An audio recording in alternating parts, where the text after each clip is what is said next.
brought to you by Nova शुद्ध घी।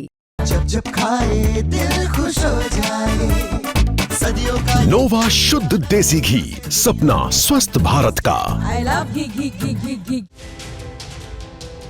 CM Yogi Adityanath एक बार फिर जनता को संबोधित कर रहे थे। इस दौरान वो एक कार्यक्रम में शामिल होने के लिए पहुंचे थे और अपना भाषण देते हुए उन्होंने जीएसटी कम होने के फायदे बताए। उन्होंने कहा कि एक स्वस्थ इकोनॉमी के लिए ऐसा करना बहुत ही ज़्यादा ज़रूरी है, इससे देश का विकास तो होता ही है, साथ ही देश की अर्थव्यवस्था भी सुधरती है अगर ऐसे फैसले सही समय पर लिया जाए। क्या कुछ कहा योगी आदित्यनाथ ने इस दौरान, आइए वो सुनते हैं। अब नए रिफॉर्म में, नए जो रिफॉर्म हुए हैं, नया जो सुधार, टैक्स का सुधार हुआ है, इसमें 2 स्लैब समाप्त कर दिए गए। 2 स्लैब समाप्त करने का मतलब अब केवल 5 और 18% का स्लैब रह जाएगा। 12 और 28 समाप्त, यानी जिसमें 28% टैक्स था वह घट करके 12% हो गया, 18% रह गया है या 5% आ गया है। घर की वस्तुएं, जो भी हमारी उपभोक्ता वस्तुएं हैं, या तो टैक्स 0 या 5% के दायरे में आ गया। घर निर्माण के लिए जो सामग्री है, इस्पात है यानी लोहा है, सीमेंट है, 28% से घट करके 18% में आ गया है।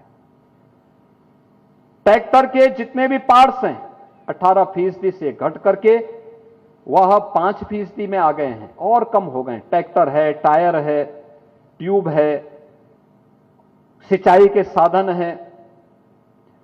विद्यार्थियों के लिए शिक्षण सामग्री टैक्स फ्री कर दी गई, बीमा टैक्स फ्री कर दिया गया।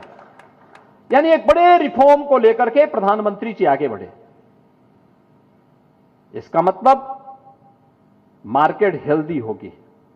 मार्केट हेल्दी होगी, खरीदारी खूब होगी,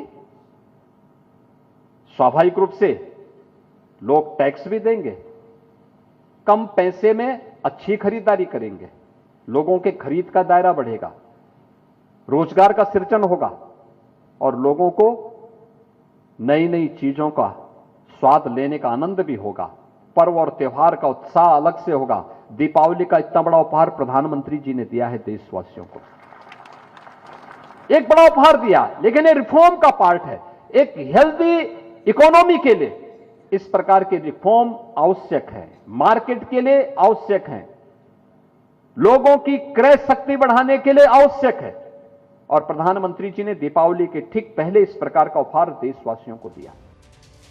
सीएम योगी आदित्यनाथ की कही ये बात लगातार सोशल मीडिया पर वायरल है और चर्चाओं में भी है। ज्यादातर लोग इसकी तारीफ कर रहे हैं। इस पर आपकी क्या राय है, कमेंट बॉक्स में लिखकर हमें जरूर बताएं और यूपी से जुड़ी तमाम खबरें देखने के लिए देखते रहिए यूपी तक।